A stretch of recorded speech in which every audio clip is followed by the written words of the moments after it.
Olá, oração é viver. Já estou começando pelo fim, né?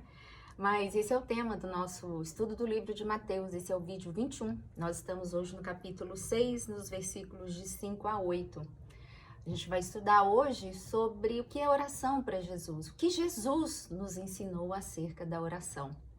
E ele vai dizer que, olha, quando vocês orarem, não fiquem nas praças falando alto, Senhor, não, oração é para acontecer no lugar onde você entra dentro do seu quarto, fecha a sua porta, ora a Deus e em secreto Deus vai discernir o seu coração. Não façam igual os fariseus que oram nas praças públicas, igual os hipócritas que fazem nas orações, né, nas praças públicas. E o que Jesus está dizendo para a gente? Ele está dizendo para a gente que a oração é um lugar de pessoalidade, é um lugar de vivência entre eu e Deus. Não necessariamente a oração ela acontece no quarto com a porta fechada. Isso foi um exemplo que ele deu. O que ele está querendo dizer aqui é que é nesse caminho de intimidade é que a oração deve acontecer. É nesse caminho único entre eu e Deus, onde eu falo, ele me escuta, onde ele fala e eu também escuto. A oração não é só daqui para lá, a oração é de lá para cá também, porque no momento em que eu falo, eu tenho que me pôr para ouvir. E às vezes não ouvir apenas naquele momento em que eu me ponho fisicamente, mentalmente para orar, mas é uma resposta que vem ao longo da vida. E é muito interessante, porque Paulo, dentro desse contexto, ele vai falar, olha, se andar em espírito, viver em espírito. O que ele quer dizer com isso? Ele está dizendo que andar e viver em espírito deve ser uma constante nas nossas vidas, onde a gente vai caminhando, vai plantando sementes e vai discernindo a vida. Esse é um processo de oração. E quando você olha para Jesus, você vê Jesus encontrando pessoas o tempo todo e a conversa dele é uma oração. O que você quer que eu te faça? Eu quero levantar, pega o teu leito e anda. Eu quero ver, molha a terra, abre o olhinho da pessoa, tá vendo? Mais ou menos, agora, tô vendo. Cada gesto, cada palavra de Jesus, você vê que é uma oração dele ao Pai. Quando a mulher vai procurar, né, Senhor, para que ele possa, aliás, ouvi-la, né, aquela mulher da Ciro Fenícia, que ela vai buscá-lo, e ele fala, olha, eu nunca vi fé como a sua nessa terra. E a partir de agora, vai conforme a tua fé. Naquele momento ali, era uma conversa, oração. E todas as vezes que ele colocou a mão em alguém, olhou para alguém, foi uma cura, oração. E o que a gente observa é que a vida de Jesus toda, nas suas falas, eram falas, orações.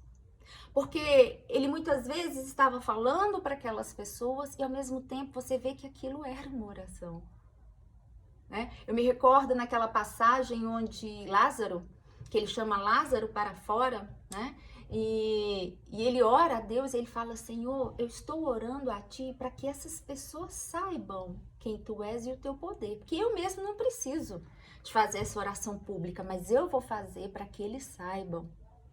É uma conversa, oração acontecendo ali o tempo todo.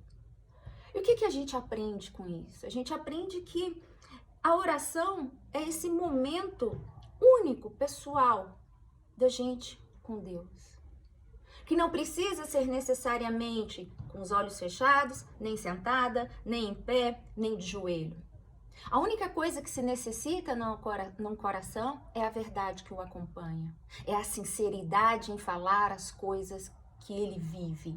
É a fé que o faz aqui, dirigindo, aqui, nesse momento, falando com você, o meu espírito já está intercedendo, dizendo, orando a Deus, pedindo, Pai, abre os olhos, faz essas pessoas discernirem o poder da oração que move as montanhas primeiro do nosso coração.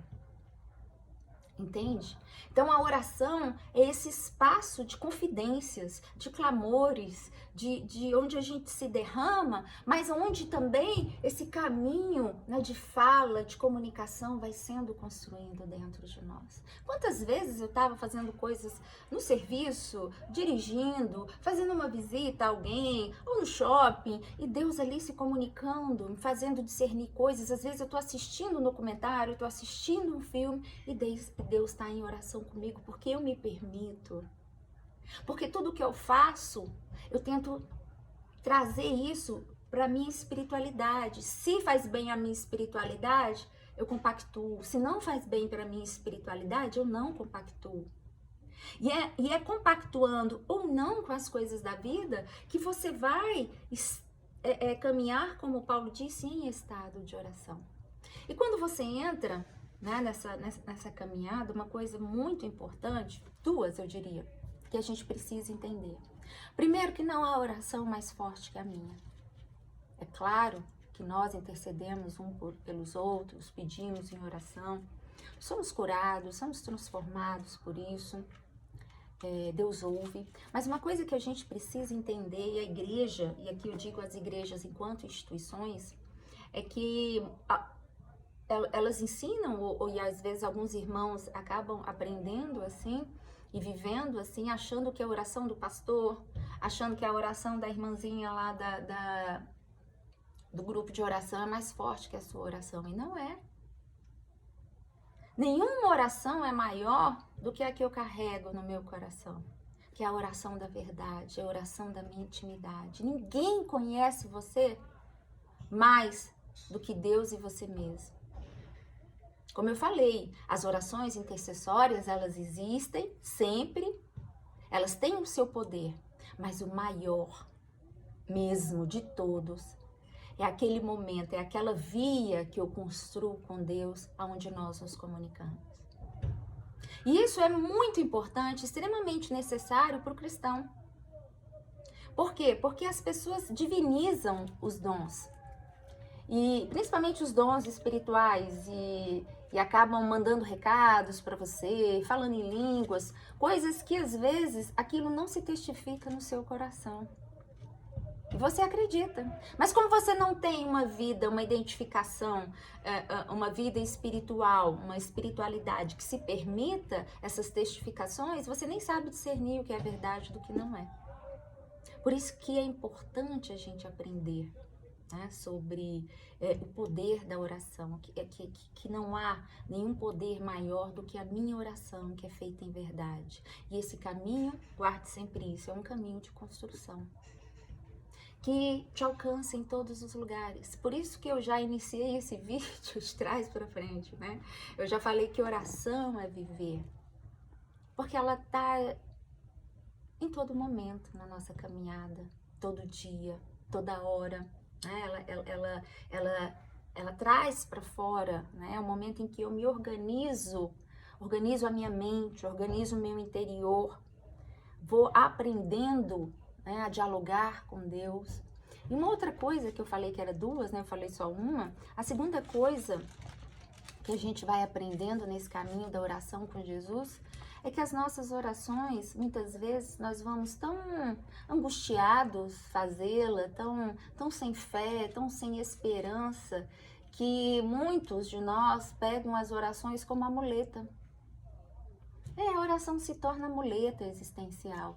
É um repetir, é um trabalhar em cima de um mesmo tempo e acaba criando até uma perturbação desnecessária na mente, né? Quando na verdade a oração, ela tem que ser um momento, sim, eu posso até destilar as minhas angústias, os meus medos, e tem que acontecer isso mesmo, mas sem o poder, sem a angústia da morte, sem a angústia de achar que aquilo tem que necessariamente trazer a resposta que eu quero.